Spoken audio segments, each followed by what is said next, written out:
Israel ने Gaza पट्टी और फिलिस्तीन के कब्जे वाले इलाकों की बिजली काट दी है। ये बहुत बड़ी खबर है और बहुत बड़ी समस्या भी है अब गाजा पट्टी के लिए। ये है एक्शन रिपोर्ट। तो देखिए जिस तरीके से लगातार एक्शन अब हो रहा है इजराइल की तरफ से, अब जानकारी मिल पा रही है कि फिलिस्तीन के कब्जे वाले इलाकों की बिजली काट दी गई है, गाजा पट्टी की भी बिजली काट दी गई है। अब इजराइल जो है रिटेलिएट यहाँ पर करता हुआ नजर आ रहा है, लेकिन देखिए जिस तरीके से हमास की तरफ से ये बड़ा हमला किया गया, उसके बाद अब इजराइल भी इस तरीके से बड़ी कार्रवाई कर रहा है।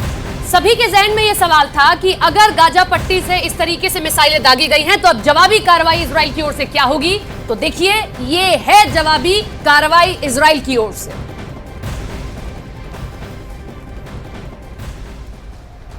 गाजा से रॉकेट अटैक को इजराइल ने युद्ध करार दिया है।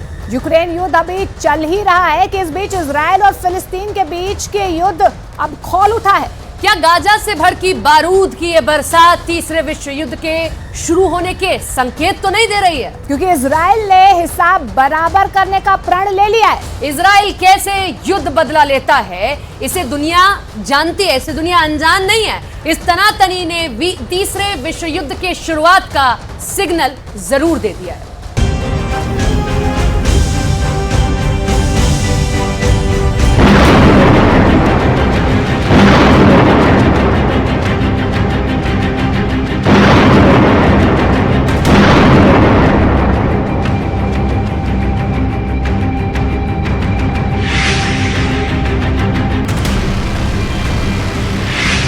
क्या गाजा से हो गया तीसरे विश्व युद्ध का आगाज?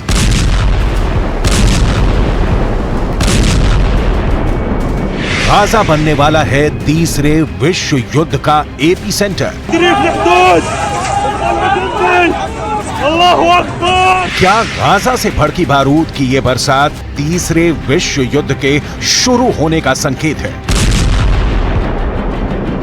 क्या हमास ने इजराइल पर सैकड़ों रॉकेट दागकर दुनिया को तीसरे विश्व युद्ध की तरफ धकेल दिया है? इसकी आशंका इसलिए भी बढ़ गई है क्योंकि इजराइल ने इसे युद्ध करार दिया है और इस हमले का हिसाब बराबर करने का प्रण लिया है। इजराइल की सेना ने ऐलान किया है कि किसी भी हमलावर को बख्शा नहीं जाएगा। इजराइल के पीएम ने वादा किया है कि हमास इसकी बड़ी कीमत चुकाएगा। दुनिया एक युद्ध का दंश महीनों से झेल रही है। रूस यूक्रेन में महीनों से जंग जारी है। रूस की तरफ से कई बार परमाणु हमले की चेतावनी भी जारी की जा चुकी है, लेकिन अब इजराइल के बदला लेने वाली कसम दुनिया को डराने वाली है, क्योंकि दावा किया जाता है कि इजराइल के पास भी परमाणु बम है। परमाणु बम से लैस देश पर ऐसा हमला किसी बहुत बड़े खतरे को बुलावा दे सकता है, क्योंकि इजराइल और फिलिस्तीन को लेकर दुनिया बरसों से ही बटी हुई है। इजराइल और फिलिस्तीन जंग से तीसरे विश्व युद्ध के शुरू होने की आशंका और ज्यादा बढ़ गई है और इसी कड़ी में दुनिया के देश अलग अलग धाराओं में बंट गए हैं।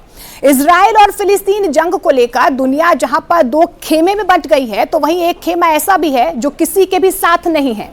अधिकतर इस्लामिक देश फिलिस्तीनियों के साथ खड़े होने की बात कर रहे हैं, तो वहीं इजराइल के प्रधानमंत्री बेंजामिन नेतन्याहू ने 25 देशों को साथ देने के लिए वो शुक्रिया पहले ही बोल चुके हैं। लेकिन बड़ा सवाल ये है कि इस जंग में कौन सा देश किसके साथ खड़ा है, दुनिया के कौन से देश हैं जो इजराइल के साथ खड़े हैं और कौन कौन से देश हैं जो फिलिस्तीन के साथ खड़े हैं। सबसे पहले अब आपको बता दें ग्राफिकली कि इजराइल के साथ कौन कौन से देश खड़े हैं। America, Britain, France, Germany, Australia, Albania, Austria, Brazil, Canada, Colombia, Cyprus, Georgia, Hungary, Italy, Slovenia और यूक्रेन, ये तमाम देश हैं जो इजराइल के साथ फिलहाल खड़े हुए हैं। तो दूसरी तरफ फिलिस्तीन के साथ कौन खड़ा है? फिलिस्तीन के साथ तमाम इस्लामिक देश खड़े हैं। चीन, तुर्की, ईरान, पाकिस्तान, कुवैत और खाड़ी देश, ये तमाम देश हैं जो इस वक्त फिलिस्तीन के साथ खड़े हैं, यानी कि तमाम ऐसे इस्लामिक देश हैं जो इजराइल के खिलाफ हैं। तो तुर्की के राष्ट्रपति इस बीच जो रेचेप तैयप एर्दोआन है, उन्होंने एक कदम आगे बढ़कर इजराइल को भी सख्त चेतावनी दे डाली है, क्योंकि देखिए इजराइल भी रिटेलिएट कर रहा है। उन्होंने कहा है कि अगर पूरी दुनिया भी खामोश हो जाए तो भी तुर्की अपनी आवाज उठाता रहेगा, यानी कि इजराइल के खिलाफ वो अपनी आवाज उठाता रहेगा। इस बीच कुछ देशों ने बीच का रास्ता भी अपना लिया है। इजराइल और फिलिस्तीन विवाद पर भारत ने दोनों पक्षों के बीच किसी का ना तो समर्थन किया है और ना ही वो पक्ष में आया है। तो भारत ने ना किसी का समर्थन किया है, ना ही भारत किसी के पक्ष में आया है। वहीं रूस की आपको बता दें क्या स्थिति है। फिलहाल रूस भी इजराइल और फिलिस्तीन विवाद पर बीच का ही रास्ता अपना रहा है, लेकिन ऐसी आशंका भी जताई जा रही है कि अगर दोनों देशों के बीच युद्ध शुरू हो गया तो रूस फिलिस्तीन के साथ आ सकता है। इजरायल पर हमास के आतंकी हमले के बाद प्रधानमंत्री नरेंद्र मोदी ने प्रतिक्रिया दी है। मोदी ने कहा कि इजरायल में आतंकवादी हमलों की खबर से गहरा सदमा लगा है। हमारी संवेदनाएं और प्रार्थनाएं निर्दोष पीड़ितों और उनके परिवारों के साथ है। हम इस कठिन समय में इजरायल के साथ एकजुटता से खड़े हैं। पिछले साल मई के बाद पहली बार गाजा पट्टी में इजरायल पर मिसाइलों की बौछार की गई है। इस हमले के बाद बरसों से सुलगते एक और फ्रंट पर जंग की शुरुआत हो गई है। अगर दुनिया के वॉर फ्रंटों की बात करें तो रूस और यूक्रेन के बीच पहले से ही जंग चल रही है। इजरायल और ईरान का युद्ध कभी भी छिड़ सकता है। ईरान अपने साथ कई और मुस्लिम मुल्कों को इजरायल के खिलाफ खड़ा कर सकता है। लीबिया में भी इजरायल के खिलाफ गुस्से को लेकर विरोध प्रदर्शन और बवाल हो रहा है। चीन और ताइवान के बीच आए दिन जंग की आहट सुनाई देती है। तीसरा war front Kim Jong Un ने दक्षिण कोरिया के खिलाफ खोल रखा है। अफ्रीका के देश नाइजर में फ्रांस के खिलाफ बगावत भड़की हुई है। भविष्य में पोलैंड और बेलारूस के युद्ध से भी इनकार नहीं किया जा सकता है। रूस और फिनलैंड के बीच भी बॉर्डर पर तनाव बरकरार है। आर्मीनिया और अजरबैजान के बीच गोलीबारी जारी है। चीन और ताइवान में भी तनातनी लगातार जारी है। नॉर्थ कोरिया साउथ कोरिया के बीच युद्ध के मोर्चे सज रहे हैं, क्योंकि नॉर्थ कोरिया के तानाशाह किम जोंग लगातार उकसाने वाली कार्रवाई करते हुए खतरनाक परमाणु मिसाइलों का परीक्षण कर रहे हैं। तीसरे विश्व युद्ध की एक वजह परमाणु हथियारों की होड़ भी बन सकती है, क्योंकि कई देश लगातार गुपचुप तरीके से परमाणु ताकत को बढ़ा रहे हैं। इसकी सीक्रेट रिपोर्ट भी आपको दिखाने वाले हैं, लेकिन उससे पहले इजरायल के परमाणु ताकत को जान लेना भी बहुत जरूरी है। इजरायल की सैन्य शक्ति दुनिया से छिपी नहीं। इजरायल हर ओर दुश्मनों से घिरा हुआ है, फिर भी किसी की हिम्मत नहीं है कि उससे सीधा पंगा ले सके। इसके पीछे इजरायल की ताकतवर सेना है, इजरायल के घातक हथियार है, इजरायल के परमाणु हथियार हैं, लेकिन इजरायल अरसे से अपने परमाणु हथियारों पर खुलकर बोलने से बचता आया है।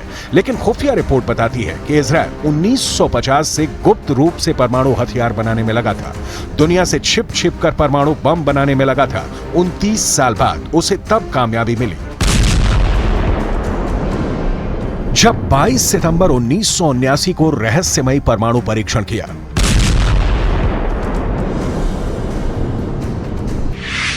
दावा तो यह भी किया जाता है कि इजरायल में परमाणु मिसाइलों के लिए ऐसे साइलो बने हुए हैं जहां परमाणु मिसाइलों को लगाया गया है। इन साइलों की गहराई करीब 170 फीट है। साइलो का भूमिगत परिसर 3 हिस्सों में बटा है। पहले हिस्से में मुख्य साइलो है, जो मिसाइल का लॉन्च पैड है।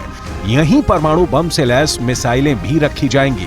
दूसरा हिस्सा मास्टर कंट्रोल रूम होता है, जहां मिसाइल लॉन्च का बटन होता है। तीसरे हिस्से में मिसाइल सेंटर में काम करने वालों के क्वार्टर बने होते हैं। इसमें पानी, बिजली और सीवेज सिस्टम है।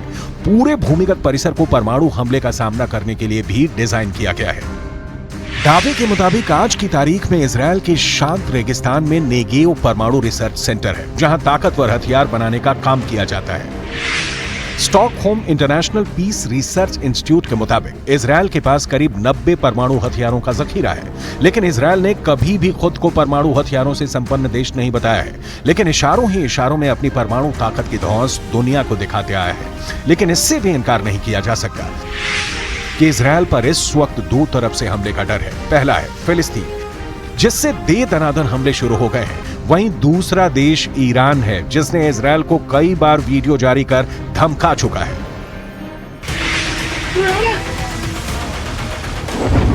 Video number 1।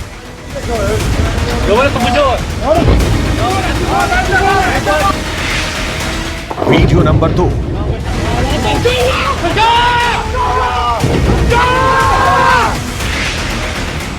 Video number 3।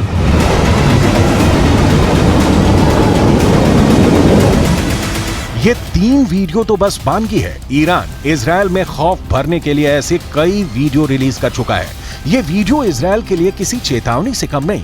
Iran ने इजरायल को खुली धमकी दे रखी है। अगर उसने ईरान के परमाणु ठिकानों की तरफ देखा तो उसके शहर तेल अवीव को तबाह कर दिया जाएगा। वीडियो में दिखाया गया है कि कैसे ईरान की मिसाइलों ने मोर्चा संभाल रखा है। ईरान के मीडिया के मुताबिक इन मिसाइलों के निशाने पर इजरायल का तेल अवीव शहर था। कहा गया कि अगर ईरान के परमाणु ठिकाने पर हमला हुआ तो इजरायल का शहर तेल अवीव मलबे में बदल जाएगा। इजरायल को धमकी दी गई कि उसके हमला करने वाले विमानों को उतरने के लिए जमीन तक नहीं बचेगी, यानी अगर वो हमले के बाद बचकर लौट भी गए तो इजरायल में लैंड नहीं कर पाएंगे। ईरान इजरायल की बरसों पुरानी दुश्मनी बहुत ही खतरनाक मुकाम पर पहुंच गई है। वजह बना है इजरायल के प्रधानमंत्री बेंयामिन नेतन्याहू का संयुक्त राष्ट्र महासभा के मंच से ईरान को दी गई सीधी धमकी। Iran's nuclear ambitions, this policy must change. Sanctions must be snapped back. And above all, Iran must face a credible nuclear threat. As long as I'm Prime Minister of Israel, I will do everything in my power to prevent Iran from getting nuclear weapons. सुना आपने, दुनिया की सबसे बड़ी पंचायत से Benjamin Netanyahu ने Iran को परमाणु धमकी दे डाली। नेतन्याहू ने ईरान को परमाणु शक्ति बनने से रोकने की बात कही। सिर्फ इतना ही नहीं, नेतन्याहू यहां तक धमका गए कि उनके रहते ईरान परमाणु बम नहीं बना पाएगा। ईरान को परमाणु बम से दूर रखने के लिए इजरायल अपनी पूरी ताकत लगा देगा। इस तनातनी में भी एक नए युद्ध की आहट सुनाई देती है।